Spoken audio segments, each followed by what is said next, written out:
नमस्कार दोस्तों, हाल ही में बांग्लादेश की एक्स प्राइम मिनिस्टर हसीना शेख को वहां की इंटरनेशनल क्राइम्स ट्रिब्यूनल ने डेथ पेनल्टी की सजा सुनाई है। ये सजा उनको क्राइम अगेन ह्यूमैनिटी के लिए दी गई है। लेकिन आखिर क्यों ये क्राइम उन्होंने कब किया और कैसे उनके पूरे परिवार का नरसंहार हो जाने के बावजूद भी टाइम पर बांग्लादेश में उनका कैरियर पीक पर था और कहां से उनकी डाउनफॉल शुरू हुई, आइए जानते हैं आज की इस वीडियो में।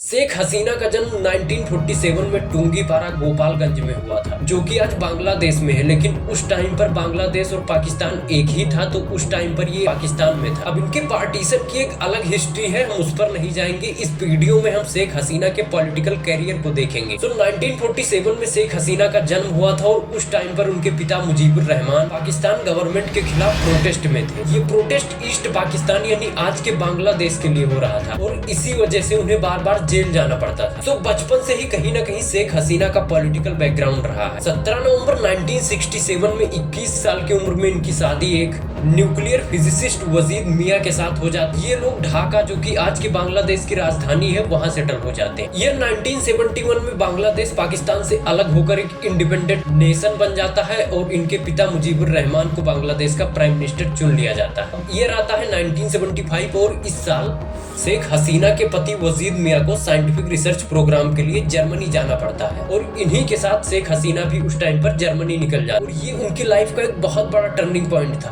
क्योंकि इनके जाने के बाद इसी टाइम पर यहाँ बांग्लादेश में एक मिलिट्री coup होती है और इनके फादर के साथ साथ इनकी माँ और 3 भाइयों की हत्या कर दी जाती। बांग्लादेश में तख्ता पलट होता है और जियाउर रहमान की सरकार स्थापित कर दी जाती है, जिसके बाद बांग्लादेश में शेख हसीना की एंट्री बैन कर दी जाती है। सिर्फ इस एक रात में ना सिर्फ वो एक रिफ्यूजी बनकर रह जाती हैं, बल्कि उनके पूरा परिवार तबाह हो जाता है। और ये वो परिवार था जो एक टाइम पर इसी बांग्लादेश के लोगों के लिए पाकिस्तान गवर्नमेंट के खिलाफ प्रोटेस्ट किया करता था। अब यहाँ से शेख हसीना एक रिफ्यूजी बन जाती है और इंडिया से मदद की गुहार करती है। उस वक्त इंडिया की प्राइम मिनिस्टर इंदिरा गांधी इनकी इस मांग को एक्सेप्ट करती हैं और फिर अगले 6 सालों तक शेख हसीना इंडिया में खुद के साथ अपनी पॉलिटिकल स्ट्रेटजीज को स्ट्रॉन्ग बनाती है। ईयर आता है 1981 और इस साल वो अवामी लीग, जो कि उनके पिता की ही पार्टी थी, उसकी प्रेसिडेंट चुनी जाती है। जियाउर रहमान की गवर्नमेंट पर प्रेशर पड़ता है, उनके खिलाफ प्रोटेस्ट होते हैं और 1981 में शेख हसीना की बांग्लादेश में एंट्री मंजूर कर ली जाती है, जिसके बाद फाइनली वो 1981 में ही बांग्लादेश वापस लौटती हैं और ढाका एयरपोर्ट पर उनके स्वागत में एक भारी भीड़ देखने को मिलती है। लेकिन अभी भी अगले 15 सालों तक उन्हें प्राइम मिनिस्टर की कुर्सी नहीं मिलने वाली थी, क्योंकि यहाँ शेख हसीना सामना करती हैं अपनी सबसे बड़ी राइवल खालिदा जिया। खालिदा जिया जो कि बीएनपी यानी बांग्लादेश नेशनल पार्टी की लीडर थी, उनका एक पावरफुल इन्फ्लुएंस होता है उस टाइम बांग्लादेश में। तो अगले 15 सालों तक शेख हसीना इलेक्शन में हारती रहती हैं और इस बीच उन्हें कई बार हाउस अरेस्ट पर भी रखा जाता है। लेकिन ईयर आता है 1996 और इस साल शेख हसीना खालिदा जिया की बीएनपी को हराकर सत्ता में आ जाती हैं। लेकिन ये अगले चुनाव यानी ईयर 2001 में वापस से हार जाती, जिसके बाद अगले 5 सालों तक इन्हें वापस से सत्ता से बाहर कर दिया जाता है। लेकिन ईयर 2008 में अपोजिशन के खिलाफ भारी विरोध और प्रोटेस्ट के बाद ये इलेक्शन जीत कर वापस सत्ता में आती हैं और यहाँ से ये अगले 15 सालों तक बांग्लादेश में एज अ प्राइम मिनिस्टर सत्ता में बनी रहती। इस बीच इनकी विपक्षी पार्टी बीएनपी कई बार प्रोटेस्ट और चुनाव का बॉयकॉट भी करती है।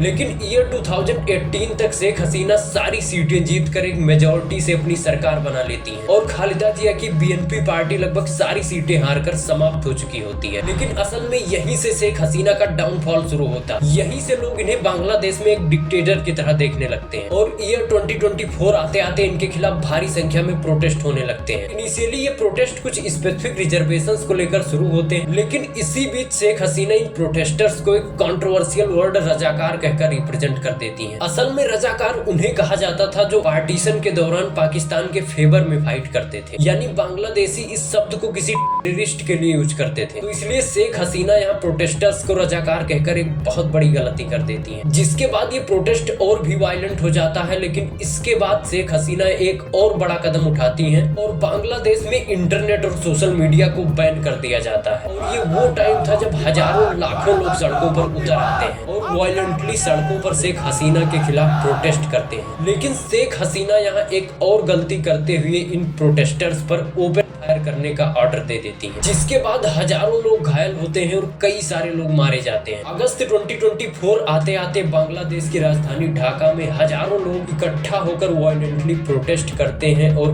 पीएम शेख हसीना के ऑफिस की तरफ मार्च शुरू कर देते हैं और फाइनली 5 अगस्त 2024 को शेख हसीना को रिजाइन देना पड़ता है। ये प्रोटेस्टर्स उनके घर पर हमला करते हैं और शेख हसीना को बांग्लादेश छोड़कर भागना पड़ता है। वो इंडिया में आकर शरण लेती हैं और बांग्लादेश में मोहम्मद यूनुस को एक नया प्राइम मिनिस्टर चुना जाता है। सितंबर 2024 तक शेख हसीना पर crimes against humanity, multiple murders और एब्डक्शन के चार्जेस लगाए जाते हैं। ट्रायल शुरू किया जाता है और आगे चलकर आईसीटी यानी इंटरनेशनल क्राइम ट्रिब्यूनल इनके खिलाफ अरेस्ट वारंट जारी करती है। लेकिन क्योंकि ये उस वक्त बांग्लादेश में प्रेजेंट नहीं थी तो इनका पूरा केस एब्सेंटिया ट्रायल पर चलाया जाता है और एक लंबी ट्रायल के बाद फाइनली 17 नवंबर 2025 को बांग्लादेश की जुडिशियरी आईसीटी द्वारा शेख हसीना को फांसी की सजा सुना दी जाती है।